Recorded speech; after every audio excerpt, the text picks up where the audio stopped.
this the official start? No, Okay. it can be if you want it to be. I don't know. I'm just gonna start talking, and if it if this is the official start, this is the official start. If it's the I don't know official how start, then I don't know how introduce the much you don't want to podcast. start. I don't know how much you want to edit this. Introduce us. All right. So this is our first podcast, Politics at the Tavern. Zach Abhauser, Jesse Jesse. Pfeiffer. Thank you. Sorry, did I dox you? Yes, you outed me. My bad. Hey, at least you didn't use a dead name. Let's go. Yeah. And this isn't, the conversation to change the world. That's not what we're looking for. We're looking mostly just to have a conversation, spur other conversations, have meaningful discussion about the insanity of our political landscape. Very true. And this is nothing new.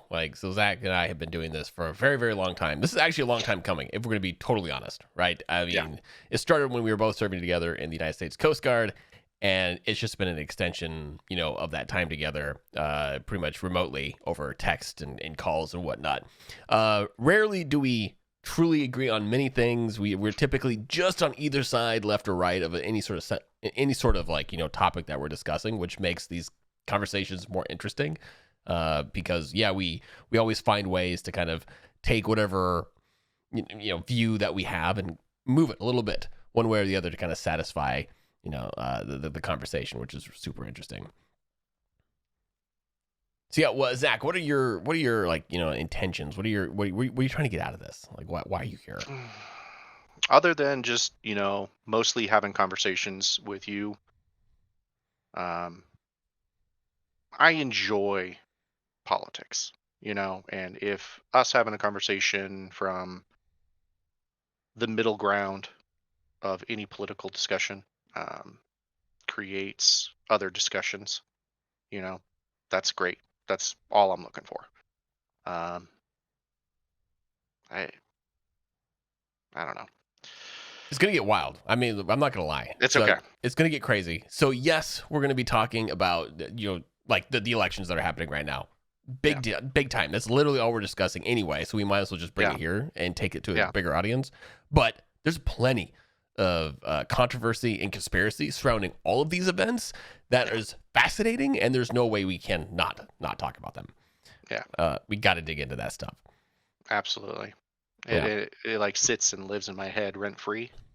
So if this is the only outlet that I can ever have, then that's just, my biggest goal in life. I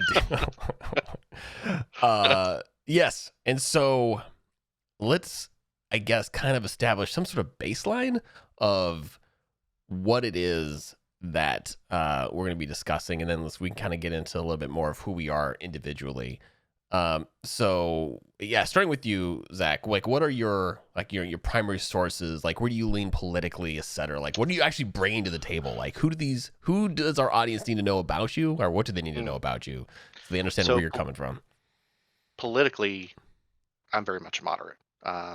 And coming from that moderate viewpoint, whenever I talk to somebody who is left leaning or left or right leaning or right, I always come off as the opposite side of that spectrum. But whenever I'm talking to another moderate right-leaning person, it's just a regular conversation. It doesn't feel weird. So most of my news and things like that, it's like social media, Fox News, Joe Rogan, Tucker Carlson, DC Drino, that kind of stuff, Daily Wire, Matt Walsh, Ben Shapiro, Candace, love Candace Owens, AM Talk Show, and Rush Limbaugh, before he passed. So, I mean, that's where I hear a lot of the talking points and the buzz. And then if there's anything that like strikes me interesting, I dig into it deeper, because you can't just like listen to one person's talking point and be like, that's it. That's the end of the world. You got to think critically about all of this stuff. So, That's pretty much where I am on that political spectrum, Yeah. which sounds a hell of a lot more right leaning. Yeah. I don't have Yes. like any left leaning sources, you know? Yes. You mentioned Rush Limbaugh, and I Yeah, immediately wanted to evacuate my bowels. I totally, That guy you is know. the world's a better place now that he's gone. That's all I'm gonna say. That's all I'm gonna say. Uh, okay. Yeah. I mean, that makes a lot of sense. For me, I definitely look at kind of like I actually look at I try to find sources that are my sources of news come from like journalists who are actually like Mm, reporting on the thing as opposed to people who are just offering opinion. mhm, So I look at like Reuters, AP News, and then also massively looking at social medias, Telegram, X, anybody who's actually on the scene shooting footage, talking about what they're saying. That firsthand account is what I like love trying to absorb. I lean left politically, kind of like Zach, how you kind of lean right. We're not like you. I'm not crazy on the left. Interestingly, I will say, and I think what we're going to find is true for both of us over the last few years is that I have come a long way from wherever I was 10 years ago. I am not that same person anymore. There's I so think much has changed, so much has happened, and then with the assassination attempt on Trump, that has just brought me even more to the center yeah, and away from the left because of what I'm hearing, what I'm seeing. Uh, like you, I'm an American, right? I care about yeah, our civil liberties, our rights to pursue, whatever life that we want to live, assuming we're not interrupting anybody else's lives. And just watching the extremes on either side try to collapse that, um, along with the middle class, it's just been absolutely crazy. So yeah, also big market watch guy, CBS, CNBC, things like that. That's where I kind of really enjoy where I try to pull my sources of information from anyway. So yeah, and then how about you personally, Zach? So yeah, what's your story? Who are you? um, well, grew up in Idaho, right? Joined the Coast Guard. Everyone's like, "How do you join the Coast Guard from Idaho?" I was about to ask you. There's no Coast Guard presence there at all. You're landlocked. Um, yeah, my mom saw a commercial for it, and she's like, "They've got IT programs. Go," you know. And I Are went. you serious? It was your mom? That's yeah. Hmm, She saw a commercial for it, that's so amazing. that's how I ended up in the Coast Guard. Did IT with them for 10 years, a little over 10 years, and then when I got out because of an alcohol incident, I don't really drink anymore because of that whole situation, and we can cover that later on. I won't dive too deep into it today. Went out to North Dakota, did 2.5 years of electrical construction out there. Uh, Anything from -42 to 109 outside, 12 hours a day. Oh man. Yeah, yeah. The good days are when you can find a job inside, but most of the time is outside. Had enough of that and started dating my wife back in 2020 and decided to come back to Idaho and pursue my college degree that I've been wanting to do for quite some time. Graduated with a 3.98 in my community college degree. Oh, nice. Yeah, Congrats. It's yeah, huge. thank you. Did mechatronics, and then You did what? mechatronics. It's mechanical, electrical, IT kind of have a baby, Hmm. and it's just everything from networking to pneumatics, signal, voltage, all that stuff, robotics. And now I got an internship with a really good company that works out of Texas Instruments, Intel, Micron, and now I just teach robots to dance, you know? So it's pretty fun. Hmm. It's a pretty good job. Sounds way Other better than than that, freezing cold in the Dakotas. oh yeah, dude. What kind of sold me on the whole thing too was the guy who came in and gave the spiel that I was like, I want to check that out. He was talking about something called a clean room. And I was like, what is a clean room? And they were talking about how you just put a Tyvek suit on and it's like air controlled. And I was like, I could do that. I could work in a clean room. And it's fantastic. It's fantastic. Hmm. Not being able to eat or drink at all while you're working. little bit of a bummer But you do a sometimes. lot of traveling too. You're not just in Idaho. No, I'm. Um, we've got fabs all over the place for the semiconductor industry, so it's everywhere. Arizona, Portland, um, Salt Lake. There's stuff in Israel and Ireland. And So weren't you in Japan just recently? yeah, as soon as I got picked up full time, went out for 2 weeks of training out in Japan, That's um, cool. in Toyama. Yeah, it was a good experience. Um, Finding out 3 days before I flew to Japan that I was going to Japan was a little bit wild, but I was like, I hope I have enough stuff packed. And the first week I was there, it was springtime. It was beautiful. This is one of the most amazing experiences. The second week I was there, it was full on 3 feet of snow, and I had cloth shoes, and they run salt water through the streets to de-ice. And so I'm walking through puddles of salt water in the middle of winter time, and I had a mile walk from the train to my hotel uh, Wow. every day. That Wow. really sucked. Really sucked. Um, What month was this? it was in January, Wow. so it was literally like 60 degrees the first week I was there. Like I said, beautiful. It felt like spring. And then the second week, bad winter storm just rolled in and annihilated the town of Toyama. And if you look it up, Toyama has like these gigantic ice walls and pictures and stuff like that. I mean, it looks like another town I lived in, Valdez, Alaska, and just wild snow. That's insane. So interesting stuff. But yeah, we got married January, December of this last year. So it's almost been a full year, me and my wife. Other than that, just kind of, you know, trying to live that Dave Ramsey lifestyle, rice and beans while I'm saving up to get a house. So Right. that is Right. pretty much a good summary of who I am, what I'm doing. Yeah, yeah. I mean, and therein lies, and so for everybody who's listening, so Zach lives in Idaho, right? And Zach is not making minimum wage, Mm-mm. and they're scrapping everything they could possibly put together to buy a house in Idaho because of the It's insane inflation that's occurring out there right now. wild here. So when I first moved here in 2021, my rent was $650 a month. So that was the Someone middle of bought the COVID, right? house. Yeah, well, I mean, the ass end of it.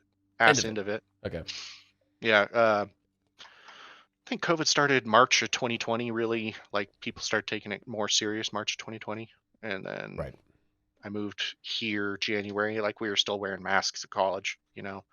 Little plastic dividers, all of the following the science stuff. Yep. Um, but it very beginning or the beginning and the end, we'll say that for COVID. Um, but 3 months after I moved to Idaho, my rent went from 650 to 950. Somebody from California bought it, raised the price, and you start looking around at other places that you want to live, and everything was $1,500, $1,600 at the time for Wow. just an apartment. Nothing crazy. Not a Is like property fenced in tax backyard or going up? anything. It is. It is. All of the house values jumped from like $150,000 to $500,000 almost for a normal house. We Like could you do can it. find This is kind of a crazy. shithole for 350,000. Like Right. I'm talking like a trailer in a trailer park for $350,000. Right? Not even a nice trailer. And this is around the Boise area. This is almost everywhere in Idaho. Oh I'm wow. talking Twin Falls, you know, everywhere in Idaho. You've got to move out to the sticks to find something that's decent. Yeah. And even places like McCall have been taken over. Yeah. It's like Sun Valley everywhere in the mountains up here. Yeah, so for everybody who's listening, right? So Idaho is there's the basic like the capital or the biggest city in Idaho is Boise, right? And it's Hmm. in what we call North Utah. It's the Yeah, south end yeah. of it's the south end of Idaho, and it's kind of like it's the center of economics and everything is going through that city. And so yes, it makes sense to hear when the inflation and all stuff is occurring and all these people are kind of pouring out of California for all the reasons. They're moving to places like Boise and then causing a whole bunch of inflation, right? Just especially with housing. But what's really interesting with Idaho is that it's impacting the whole damn state. So, Twin Falls and all these other places that you heard, are, hours out of Boise, right? Sun Valley is hours north, Twin Falls is to the east. And you go all the way to the north end of the state, all the way north towards the Canadian border. And you have towns like Bonners Ferry and Spirit Lake, which are tiny. We're talking like 2,500 people in the county, 5,000 people in the other town, and same deal. You're going to these places where the housing should be, a couple $100,000 for a house, $300,000 for a house with property. They're way more, twice as much, approaching $1 million in some of these random neighborhoods in the middle of nowhere. Man. It makes zero sense. Zero sense. It's actually more than $1 million, dude. I'll send you this picture I snapped the other day. It was insane. It's so, and for those of you, again, when you go to some of these places, right, like Twin Falls, and you try to get to a big city, you're hiking. You get on the interstate, you got to get to the interstate, and then you got to hike. If you're in Bonners Ferry, you're 3.5 hours from Spokane, Washington, which is the closest big city. It's the closest Best Buy to you. Okay, 3 hours away. And houses out there, $550,000 plus, meaning that people, graduating high school who are trying to get into the workforce up there, typically people are jumping into lumber or any of the ancillary industries that, surround lumber. They're not making enough money to afford a $500,000 house in the middle of nowhere. No, it's not going to happen. Talk about massive displacement. Like, what are these kids supposed to do? So median home prices in Boise, Idaho, right? Boise is $579,000. Meridian is $584,000. Jesus Christ. Garden City, which we called Garden Shitty 10 years ago, okay, $612,000. Wow. It was trailer parks. Wow. Okay? Star, Idaho, $630,000. Median house prices. Wow. This is your 3-bedroom, 2-bathroom, 1-car garage house. Right. Middleton, $639,000. And Eagle is $949,000. What? Yes. Wow. Right. And Hidden Springs is $949,000. That's insane as well. That's insane. What happened to Eagle? Well, Eagle's where all the rich people go. Yeah. Apparently. I drove through a neighborhood. We got lost. I don't know how you get lost in Idaho, but we got lost. They closed down some road to a state park, and the alternate route was through some rich neighborhood. And I looked up the housing prices, $3 million houses. And I was like, I've never seen a house like this before in Idaho. Right. I've seen them other places, Yeah. Florida. Florida's got neighborhoods like this all over the place. They don't have that shit here in Idaho. Yeah, it's a problem, and I know, and so we can move on. But the point is this: is like, this is, as far as the podcast is concerned. This is Zac, right, and this is where he's coming from. Very, we're talking small town, and it's the perspective is super interesting. Because in my story, which is on the opposite side, I come from big cities. I grew up in massive capital cities across the world my whole life. So I have a very different kind of experience, and which is why it's kind of interesting to talk to Zac, because we come at these things from two different angles. But like Zac, I spent some time in Idaho. I went to college there in the University of Idaho and dropped out twice. And also found the Coast Guard in Idaho. I've always knew of the Coast Guard. Okay, so it's not like I had to look for an advertisement, but it was just it was time.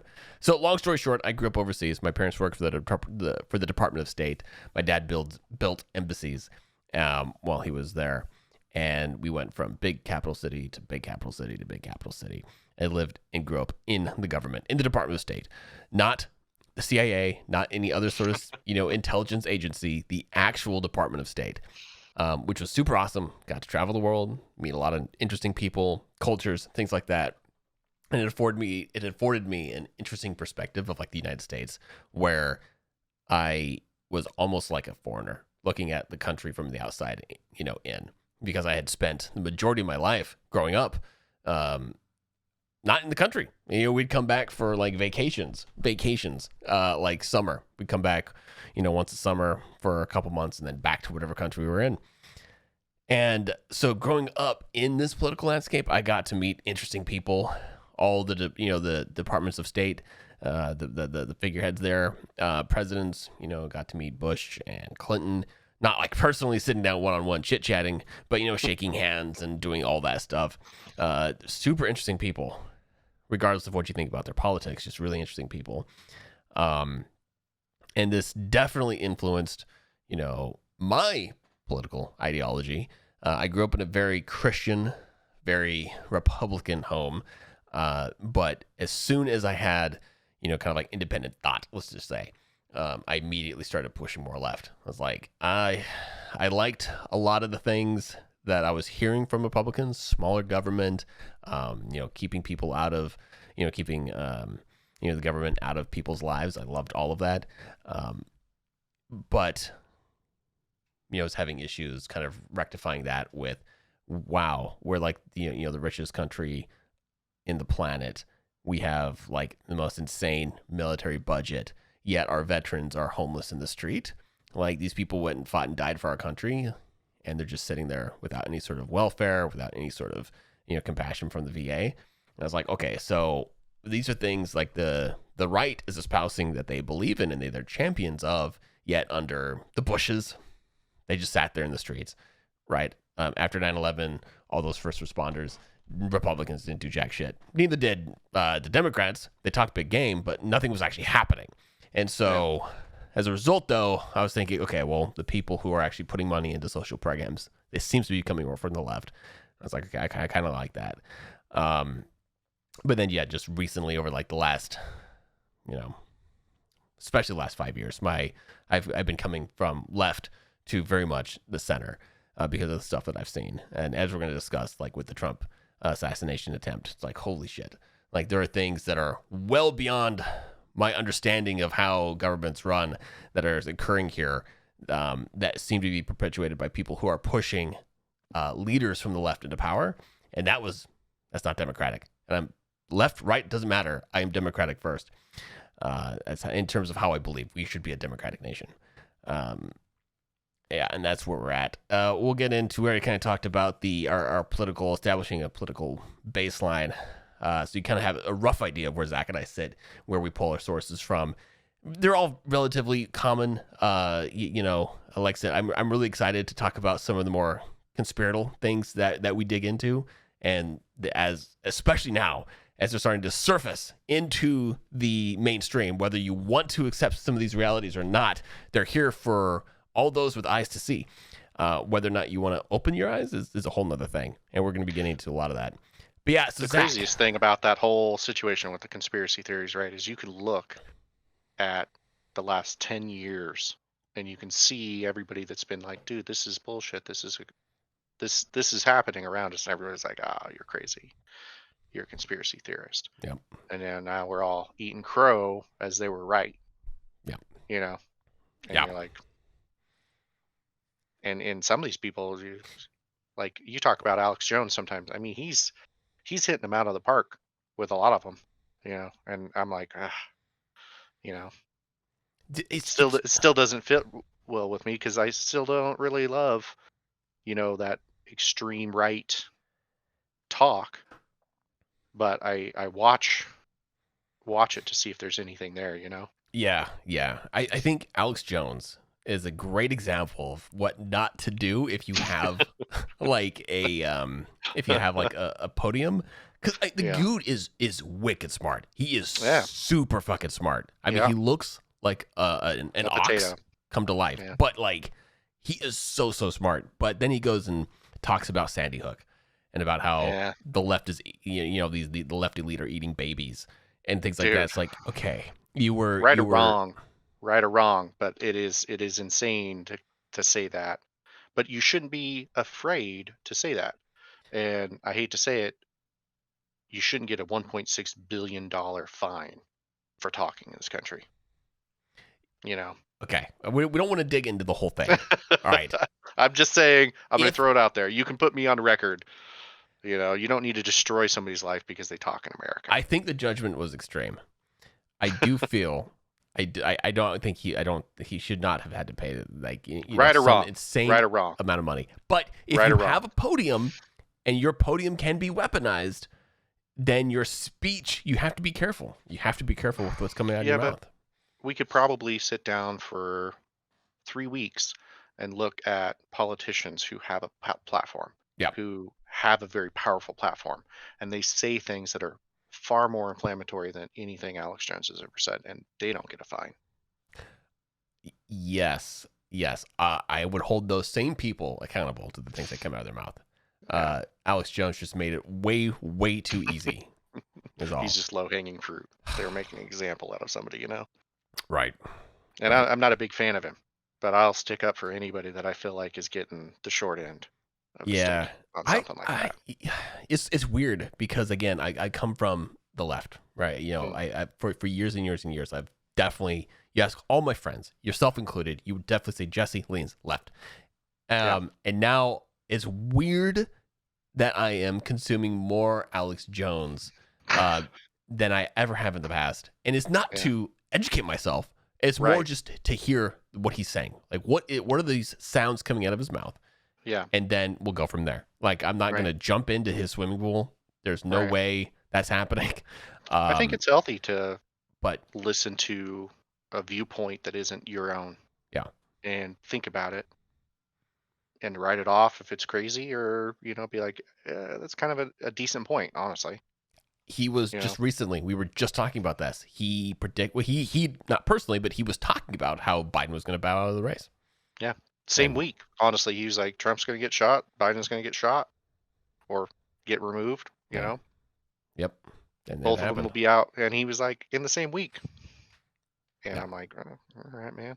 But I mean, I watched that clip after the fact, but I mean, he was talking about it for 2 or 3 weeks leading up to the actual event. Yeah. Yeah. Which is pretty crazy to think about. Uh, And as much as you dislike him, and he's, take it with a grain of sand the same way I do anything, Rush Limbaugh was very much on point about a lot of stuff too. And I didn't like the way that he talked, or the way that he conveyed himself, or his ego.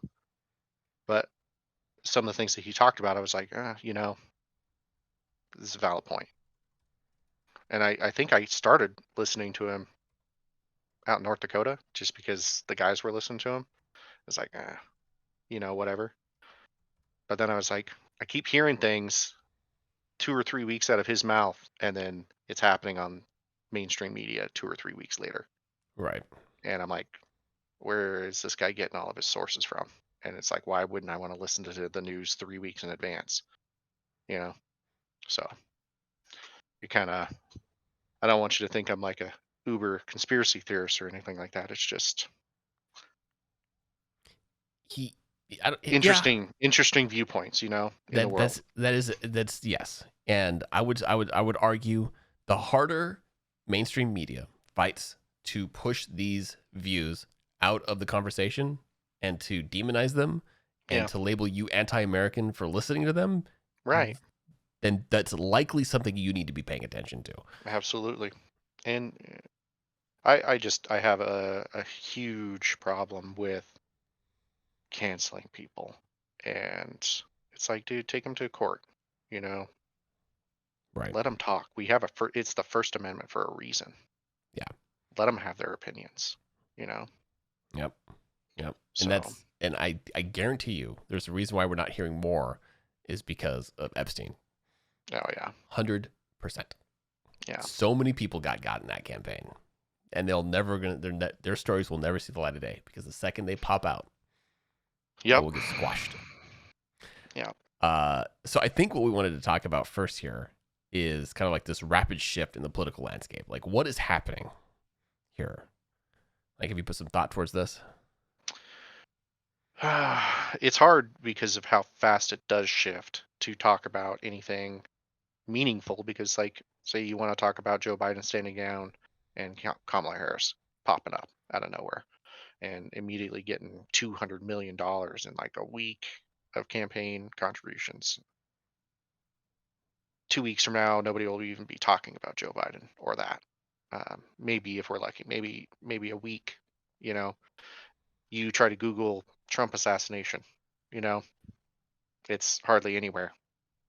It's hard to find that stuff. And it just happened 3 weeks ago. So so here's So I don't it moves fast. do this. So if you're listening to this podcast or whatever, like, and it's right around, what's the date today? The 28th of July. Okay, the 20th of July. So Zach, go do this right now. Open up Okay. Google and type in Yep. assassination and just wait for autofill, okay? What you're not going to see is anything Donald Trump related.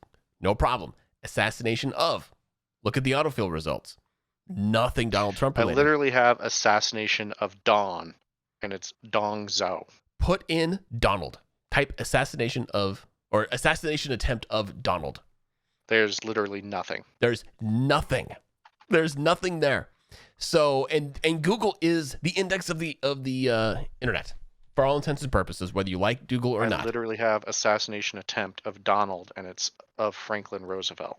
Of Donald, yes, exactly. Of FDR. FDR is that's insane. There's nothing. You're looking at this real time. This is not conspiracy. Yeah, this is Google purposely omitting search results.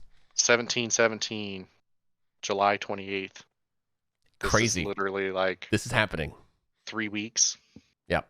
And you know, I've always kind of had a problem with Google and their burying of stuff. It's hard to find. I was trying to look up a senator that had set Donald Trump up for one of his lawsuits. Kevin Parker, I believe is his name. He's a New York senator. He literally changed the law, got all of the New York Senate to sign this thing in with Governor Hochul, and just specifically for a 1-year time frame to allow statute of limitations on sexual assaults to be tried in court, just to get Donald Trump, right? With that Jean Carroll. Right. The guy gets popped with a sexual assault case within that year time frame, and he's out on the streets in the media saying the law is unconstitutional. I just tried looking that up in Google without using the guy's name, and it's incredibly hard to find. Took me 15 minutes to figure out Wow. this guy's name. You know, Yeah, it's insane. Yeah, it's really interesting. I'm not even sure what Google's ultimate agenda is here. But you know what's also really interesting?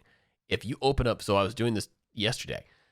If you open up Google Docs right now and you type in and you misspell assassination, it will not know what you're trying to spell. It won't auto. It's like, No. I don't know what that word means. It's straight up. I put in assassination. I removed one of the S's from assassination. It didn't know what I was talking about. It's like, don't know what that is. No idea. Don't know what it is. It's this I find it crazy funny. willful ignorance. I'm not sure what's going on there. It's psycho though. I think we've talked about this, but I find it really funny that we had to rely on the FBI to come in and tell us 2.5 weeks later that it was actually a bullet that shot Trump and not shrapnel, from a podium that exploded. It's just like, it's so crazy. Thanks for that. You could have asked his doctor, the day of what got him in the ear. Right. Was it shrapnel that killed those people, that poor person? Come on. And they couldn't even talk about the number of bullets fired. There were people out there that were like, oh, it's like 8, 9. Right. Within 2 days, just rando people that are listening to audio and analyzing audio on the internet. And they were nailing it. And we have so much of our budget focused towards the FBI. Right. And it's got to be because of politics that they tie their own hands. It's got to be. It is. And here's part of the conspiracy problem that our intelligence agencies are having, okay, is if you go back even, 20 years, right? There weren't video cameras everywhere. And where they were low def. They were not high quality, right? Right. And their social media wasn't huge. It almost non-existent 20 years ago. Internet was certainly around, but it wasn't used the way it is today. People were not communicating and organized the way we are today on the internet. Right. And so when you have an event like this, an assassination attempt, 20 years ago, we would have all relied on Fox and CNN and NBC, all these And major outlets to tell us what happened because they were there covering the covering it. FBI. Yeah. And then the FBI would come out, they would make a statement, and as good Americans, we'd be like, the FBI told us this thing, therefore it must be true. Mhm. Well, in 2024, there was a bazillion videos taken of that assassination attempt. There was a bazillion of people there talking about it on social media, corroborating some stories, completely, throwing others to the wind because they were completely made up, and they were saying that was absolutely not what happened. For example, the ESU, the local law enforcement, was on the building. They were in the building that the shooter was on top of the roof. Like they were in there. And so, we know that 100% they were in there. So I heard a report, right? Yeah. And it changes fast. What I'm saying could be completely wrong. Who knows? One of the guys that was supposed to be in the building, he had to go home because he had a family emergency. So already now they're down to 2 people. One guy wasn't feeling very well, I guess, and so he was staying inside the air conditioning. Wow. And Yeah. there was a cop that actually climbed the ladder and had eyes on the shooter and had the gun pointed at him, dropped down to the ground, and was like on the radio talking about how there's a person with a gun on a rooftop. Yeah. And the Secret Service and everybody had eyes on this guy for a whole hour before Trump even took the stage. We know all this information. The ultimate point here is we have all this information thanks to the internet, social media, and everybody's phones. And so you can it's so difficult for mainstream anything, big anything, to lie to us. Yeah. Because everybody that was there can join in the conversation. Yeah, and to our original point, I guess, Yes. the ever-changing, fast-paced political climate, also ties into all of this stuff because president can make a speech, and 15 seconds into a speech, people are already chatting about how stupid he looks, Right. or whatever he said. Like when They're Biden called sitting there into analyzing, every second of his speech. Biden called into Harris HQ during the 5 days that he was completely MIA after the assassination attempt. He called in. He didn't not a webcam. He didn't get in a press conference. No cameras. Right. Nothing. He called into the Harris HQ, and while that was going live, people were analyzing the audio, and it was like 98% chance it was AI generated. Yeah. It was like, and we had that real time because people aren't putting up with this shit anymore. Yeah, well, I mean, we basically crowdsourced cold casing the political landscape. Right. I mean, as a people, which I think is incredibly healthy. I hope it happens more and it doesn't get shut down, because that would be a pretty sad day for our country there. Luckily the internet is too hard to regulate. It's impossible. Good. They've tried. For now. They've tried. I mean, they're doing a pretty decent job of it by shutting down Google searches, or 90% of people use Google to search the internet. And we're seeing that right now. Right. You can literally right now, like everybody talk, to go type in Donald Trump assassination attempt. Nothing will pop up. The assassination attempt of Donald, nothing pops up. Nothing auto-populates. So they're working to suppress this. Yeah. Which is crazy. And kind of leads into this next point that we want to talk about, right? Is that there's big interests that are clearly aligned to fight Trump. Like whether you like Trump or not, the decision on whether or not you're going to vote for this dude, the information you receive to help make that informed decision should be just as available as possible, right? Yeah. But we have these massive influences coming straight from like Google right now, which is making it very difficult for you and I to go find this information, find the information that we're looking for on Donald Trump or his allies, right? Because maybe we're interested in voting for him, or maybe we're looking for more reasons to not vote for him. But it's just not surfacing. Which is interesting because this narrative paints a picture of Donald Trump as this heinous human being, right? Like that's the ultimate narrative that we're being shipped. But I don't think Trump is like that. I was telling you a story about Donald Trump last night. I don't think it's possible to have friends, like Donald Trump has friends, and B, a heinous monster, right? People that are heinous monsters don't have people. Like Dana White, right? He's on a $3 million yacht vacation. He rented this yacht out for 1 week to have a vacation with his family, right? Cost him $3 million. He got onto a plane, or he got on a helicopter from the yacht to the airport in Italy. 12-hour flight from Italy to the United States. Got to Minnesota, wherever the RNC was at, right? And he spoke for 30 minutes to introduce Trump to the RNC. He sat there and listened to Trump's speech for an hour and a half. So he's at the RNC for 2 hours. He got onto a plane, went back to Italy. 36 hours he was traveling in the middle of his family vacation to come and do you a small favor for a friend. I mean, it's a huge favor when you think about it, but like it's like they're rich and popular people. They're used to doing kind of stuff like that. Maybe I'm making too much out of it, but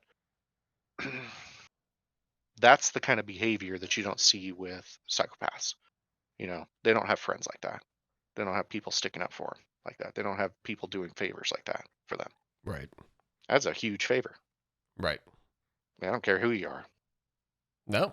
I mean, you're also talking about how we, for the first time ever, maybe saw pictures of Trump with his grandkids. Yeah, I mean, dude. They don't show that stuff, right? But if you see him at the RNC hanging out with his grandchildren, it's a completely different vibe than what you see with, you know, Joe Biden and children. You know. Yeah, that's creepy. It's creepy as hell, right? And Trump is just a normal grandfather around his kids, you know, and his grandkids. Right.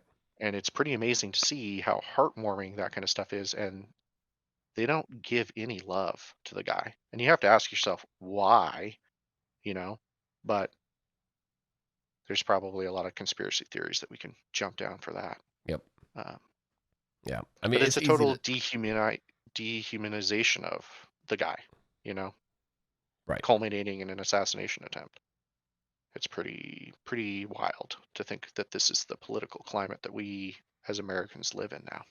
It is. It's gotten out of hand. It's third world bullshit. Is what it is. Yeah.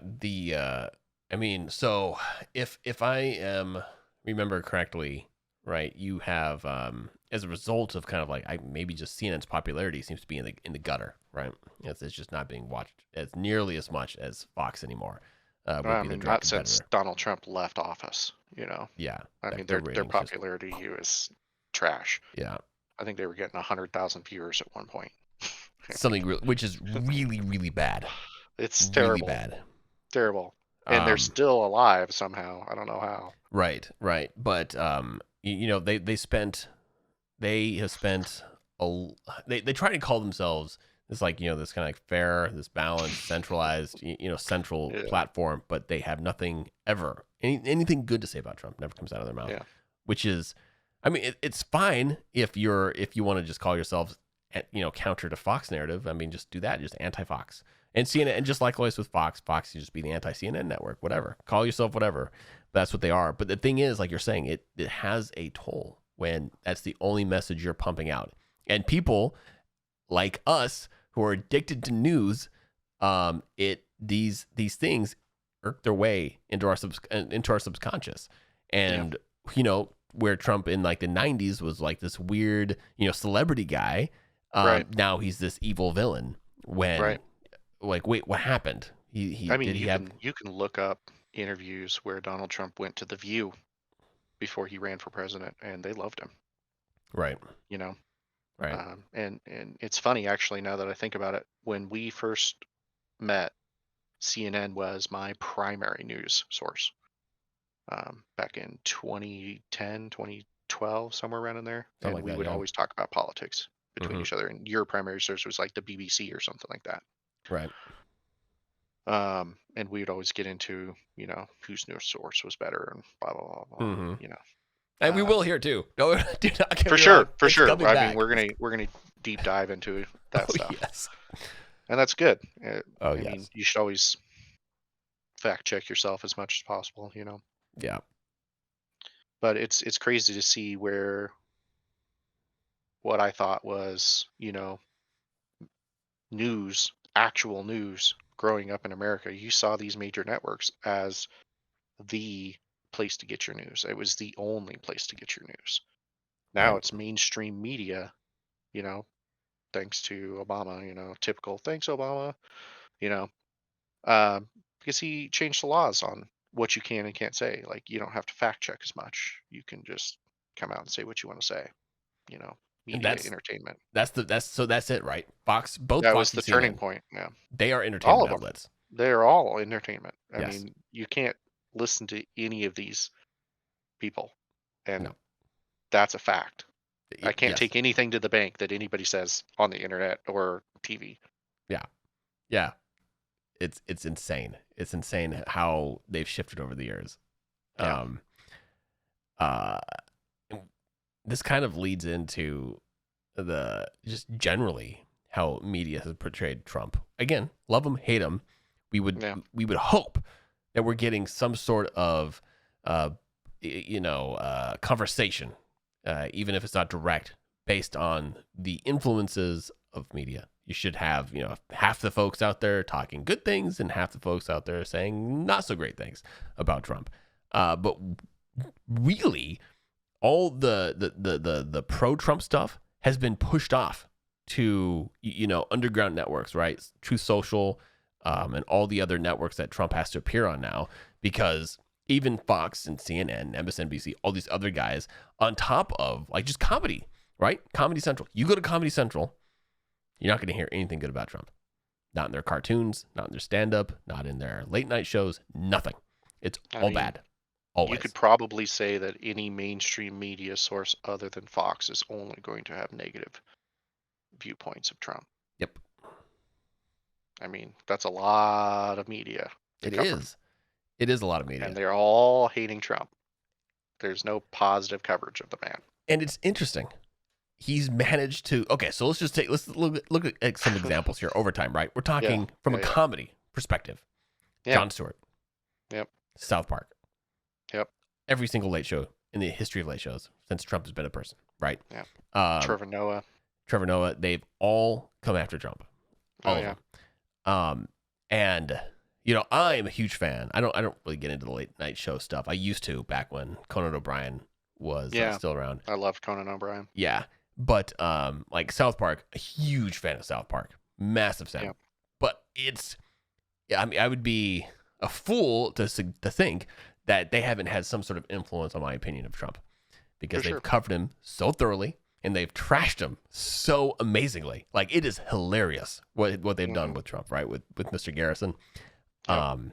But I mean, even if that just pushes the envelope or pushes my opinion of Trump just a nudge in one direction or another, that is true now for an entire population of people that are consuming this insanely popular show, South Park. Yeah. That compounds. I mean, you get a couple guys. Let's say you got 20, 30 million people that watch South Park. Just a bunch of nerds like us. Then we go have a conversation with our friends who maybe don't watch South Park. Compounding interest, right? On your message. You got word of mouth. It's easy to digest because it's comedy. It's pretty a profound effect on the political landscape for sure. Yeah, it is. It does. It does have an impact, especially when the counter narrative to all of this isn't permitted space. Yeah, yeah, and that's what I was seeing. Because I didn't vote for Trump the first go around. I voted for Gary Johnson, right? And everybody's like, "Oh, he's a clown shoe," but I thought he was an honest, genuine human being, and that's what I wanted to see. Right. But and I always have voted, a little bit with my heart, a little bit with my brain, you know. In 2017, 2018, I just kept seeing all this crap. And if you actually like you watch the news and you're like, "Oh man, Trump's a racist," whatever, and then you actually go and watch or read the article that they're sourcing, it's not even close to what they were saying. I was like, that was that wake up moment for me. And I was like, what is going on? And me and you would get into it about this all the Yep. time. I mean, we talked, And we still will. and I don't expect anything else, but like we would get into deep discussions about it, whether or not he was racist. I'm going to just read the freaking news article. Um, but you can't come back from that stuff because they do retractions, but it's like tiny ass little print down at the bottom. But Right. the message and the damage is still there. Yeah. Like I don't know. It's tough to stomach this stuff, and I like to blame Hillary Clinton and the Democrats for making me a Trump fan. Like I actually blame Hillary Clinton because we wouldn't even have Trump if Hillary Clinton hadn't purposely made him the GOP nomination back in 2016 or 2015. She targeted him with media and funneled money into his campaigns and made him the spotlight and the talking point for a year before the nomination because she honestly legit thought that was the only person on the ticket that she could beat because of how corrupt she was, you know, and came back to bite her in the ass because she was still too corrupt to even beat him. So it's a little bit of a sore spot that I've ever even liked Donald Trump in the first place for me. Right. And that's my biggest grievance with the Democratic Party. It Or it is was. It interesting. was. Dude, it's so crazy. Like if we go back to 2016, just like you're saying, I was not a fan of Donald Trump at all. I remember talking to you on the day that he got elected, the night that he got elected at like 2 a.m. Mhm. And we're like, what the fuck just happened? Yeah, it was crazy. It was crazy. I still remember those feelings. And now, but it's insane to sit back and actually do an inventory of personal feelings. Like, why did I feel that way? What was informing those decisions? And then to look back and be more, actually dig deep, behind just what these talking heads are telling me to think. I had a reaction. I was chatting with some friends on Discord, some college friends of mine who are all, again, most of them are historians, and one of them offered the opinion like of RFK, and they're like, well, what do you guys think about RFK as a president or vice president? And my immediate reaction was like, this guy who's got a worm eating his brain. No, we're good. Let's just not even discuss it. It's just stupid. It's a stupid thing. But then I stepped away. I was like, well, wait a second. That was so, and that was instinctual. I didn't even think about it. I didn't process it. The words just came out of my mouth. Right. And so I was like, it was kind of like an eye-opening moment. Like, wait a second. Is RFK really just this crazy person in the corner, with some sort of issue in his brain that is causing him to be on the news? And it's like, well, these things did happen, yes, but they were so blown out of proportion. And RFK is actually quite intelligent, right? Like he's very intelligent. He's insanely intelligent. He has a whole lot more to offer than what CNN would have you believe, or even Fox for that matter. Well spoken, insanely well spoken. Which is, always something that you love to have in a political candidate. Yep. Something that I've actually miss about Obama, and Clinton. The two guys were smooth butter. Silk is beautiful to listen to them. They sound presidential. I mean, when I grew up, Clinton was my president.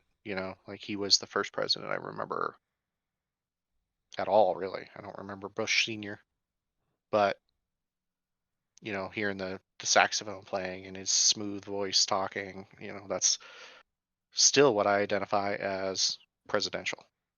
Right. That kind of, and hearing Obama talk, it was still, if I go back and listen to clips of Obama talking, I'm like, yeah, that's very presidential sounding. But I've had to distance myself from emotional thought processes about presidents, Mm-hmm. and look at what they've actually done versus what they're saying. And it's brought me closer to Trump's camp every time, and it sucks. I never wanted to like the guy, but I love the guy now. We need to get into this. We need to get into this maybe the next podcast in terms of like what exactly just happened on July 12th. Like what happened? Like, so much happened on July 12th. It wasn't like that was a miss. 13th, like that was July 13th, I think. I think it was the 12th. Was it the 12th? I Anyway, think it's J13. The day Trump was reborn, right, because of his random little head tilt to go point to the left, to his right, he dodged death. He was supposed to die that day. That you touched on so many points, but we need to dig into that, exactly what happened on that day and how impactful that was. People don't, whether you like Trump or not, I think most people would say that they want to vote for democracy. They want democracy to reign supreme. They want a candidate who's going to fight for them and for the institutions that they believe in. And they don't want a candidate who is going to elevate the status of the intelligence agencies, give them more power, strip power out of the Congress, out of the House. Right? They don't want that. And oddly enough, the only person on the docket is Trump. Trump is the only person that's actually trying to do that. People think, well, Kamala Harris, she was a former DA, she's a former prosecutor. Yeah, sure. But the very people that you don't want in control are pushing Kamala towards the presidency while actively and kinetically trying to remove Trump. That's huge. Yeah. It's massive. Yep. I think we've got through most of what we wanted to talk about today. It's really just an introduction to get, let everybody kind of get to know us a little bit. It's going to get this podcast is going to get nuts. It's going to get crazy. As we kind of get going into it, right, you're going to be able to really get to know Zac, really get to know me, and more importantly, you're going to see the interactions between the two of us as we viciously attack each other's sources, credentials, accountability, you name it. It's all coming up in the weeks to come. So did you have anything else, Zac? No, I don't think so. I could probably talk about hours about, just Trump and the assassination attempt and just the small conspiracy crap that went along with that. It blows my mind, that there was just all these little tiny things that happened that day. And it's just like, how do you see, Truth Social getting shorted on the stock market the day of? How do you see CNN live streaming the first ever Trump rally? Because they refused to live stream the guy. I mean, it's in their charter now at this point as a news network, because they're like, he's too unpredictable. We can't live stream him. Right. We need to be able to censor him. But all of a sudden they're live streaming for the one day that he gets shot at. I don't know. We'll dig into that. Like I said, I could talk about this crap for hours. Yeah, and yes, I could. And I think that's up next. We will get into all of this. Go ahead. Sorry. Next time that we talk, we're talking about things like, the Harris campaign, like how she raised that much money that quickly, right? We're going to be talking about congressional hearings, Trump assassinations, that kind of stuff. Yeah. Yep. I like it. Yeah. We're going to dig into the role of the Secret Service in Butler, PA, and what they were supposed to be doing, what local support was supposed to be doing, where SWAT was and where they weren't. Lots of very interesting things happening that day. And as, like, I would say my normal friends, the guys who don't think too deeply about all this, right? Yeah. They want me to understand it's okay, Jesse. It's just a coincidence. It's Jesse. Trump didn't have the top tier Secret Service, men and women working for him that day. It was just a little slip up in security. Except there was like 5 or 6. The guy was, for God's sakes, he was literally flying a drone over the event. This is just allowed to happen. He came into the event on a bike. Tell me how you get AR and a ladder on a bike. None of this makes sense. He had a remote detonator. Yeah, and we were told a 20-year-old nerd built a remote detonator. We were told it went back to his car that was loaded with, explosives, but yet he took a bike into the event. Things aren't making sense. In his apartment, he had no cooking appliances. He had no cooking cookware. He had no silverware. You're telling me that this is his apartment and it's like hospital sterile clean and there's no eating utensils? Right. There's no trash in the trash can? No way. Yeah, no. I remember being 20. It was a long time ago. I remember being 20 though. You Yes. know, There it's truly it's truly crazy time, that's for sure. We'll be getting into this. I actually have five. There's five big points that we'll bring up, especially for this the assassination attempt and where security was and where they weren't. But yeah, I'll save it for next time because it yeah. gets truly crazy. Yeah, another thing I would love to cover is that the shaming portion of politics. It's like if they shame you hard enough, you'll just walk away from it, right? Um, and one thing I've got to give mad props to Trump, something that's kind of really endeared him to me, is that you can't shame the guy, right? Uh, Anybody would have quit that job 9 years ago dealing with the stuff that they've thrown at Trump.